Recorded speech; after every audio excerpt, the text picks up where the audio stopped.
আচ্ছা, আমি এখানে করেছি গরম চা চাটনি। এই চাটনিটা করতে গেলে প্রথমে কড়াইয়ে তেল দিতে হবে।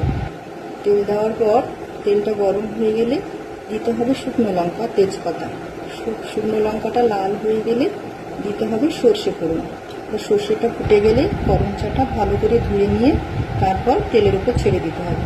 ছেড়ে দেওয়ার পরে লবণ, হলুদ আর একটু আদা বাটা দিয়ে ভালো করে নেড়ে মোটামুটি 10 মিনিট মতো নাড়াচাড়া করতে হবে, যাতে তলায় লেগে না যায়। কিন্তু এই গরম চাগুলো হালকা গলে গলে যাবে সেই মতো। এবার হালকা গলে গেলে তখন অল্প পরিমাণ জল দিতে হবে। জল দেওয়ার পর ঢেকে দিতে হবে। ঢেকে দেওয়ার পর ঢাকনা খুলে 5 চামচ চিনি দিতে হবে। মানে আপনাদের গরম চা অনুযায়ী আপনাদের জল দিতে হবে এবং চিনিও দিতে হবে সেই পরিমাণ। তারপর 4 চামচ চিনি দেওয়া, 4-5 চামচ চিনি দেওয়া হয়ে যাওয়ার পর তারপর আবার একটু এইভাবে নেড়ে নিয়ে তারপর আবার 5 চামচ চিনি দেবেন, আঠালো ভাব আনতে গেলে। এরকম চিনি দেওয়ার পর নাড়াচাড়া করে দেখুন এরকম অবস্থায় আসবে। এই অবস্থায় আসলে নামিয়ে নেবেন। নামিয়ে নিয়ে এইভাবে সার্ভ করে দেবেন।